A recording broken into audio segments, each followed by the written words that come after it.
সামান্য এই ভুট বিক্রি করেই নিজের সংসার চালাচ্ছেন আমাদের এই ইমাম ভাই। বিশ্বাস করেন ভাই, ওনার মনটা এত নরম, আসলে নরম মনের একজন মানুষ হচ্ছেন এই ইমাম ভাই। আজকে মূলত যাইতেছিলাম জাহিদ ভাইদের বাড়ি। জাহিদ ভাই ফোন দিতেছে, আমার এই ফোন দিয়ে তো পুরো বিরক্ত করে ফেলতেছে যে ইয়াসিন তুই কই। পরে বললাম ভাই আমি তো এখনো বাড়িতে। তারপর বলতেছে বাড়িতে কি করস, তাড়াতাড়ি আমগো বাড়িতে আয়, কালকে যে ভিডিও করছি ভিডিওগুলো তো এডিট করতে হইব। তো পরে আর কি রাব্বি ভাইরে বললাম, রাব্বি ভাই আপনি কই, একটু আমার সাথে আসেন, জাহিদ ভাইদের বাড়ি যাবো। পরে রাব্বি ভাই আসলো, রাব্বি ভাই আমরা জাহিদ ভাইদের বাড়ি গেলাম। জাহিদ ভাইদের বাড়ি যাওয়ার আগে জাহিদ ভাইরে ফোন দিয়ে বলতেছি ভাই আপনি একটু বাজারের দিকে আসেন, কিন্তু জাহিদ ভাই তো আসতেছে না। জাহিদ ভাই বলে আমার শরীর একটু খারাপ, তোরা আমাদের বাড়ির সামনে চলে আয়।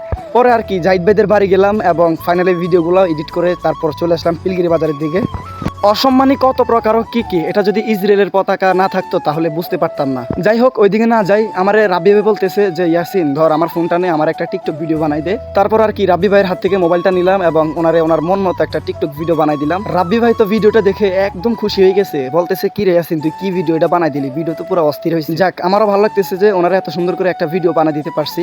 যাক পরে সব কাজকর্ম শেষ করে চলে আসলাম ফিলগিরি বাজারে। আর ফিলগিরি বাজারে আইসা রাব্বি ভাইয়ের গাড়িটায় উঠে গেলাম। রাব্বি ভাইরে বললাম ভাই আমার একটু বাড়ি পর্যন্ত দিয়ে আসেন। পরে আর কি রাব্বি ভাই এক কথায় আমার বাড়ির সামনে নিয়ে আসলো। আর আজকে ভিডিওটা বেশি বড় করবো না, ভিডিওটা এতটুকু পর্যন্তই। আপনারা যারা এখনো আমার এই চিলেকো অফিসিয়াল ফেসবুক পেজটি ফলো করেন নাই, অবশ্যই ফেসবুক পেজটি ফলো করে দিবেন। যদি সাপোর্ট দেন সবসময় আপনাদের জন্য ভিডিও নিয়ে আসবো। আল্লাহ হাফেজ।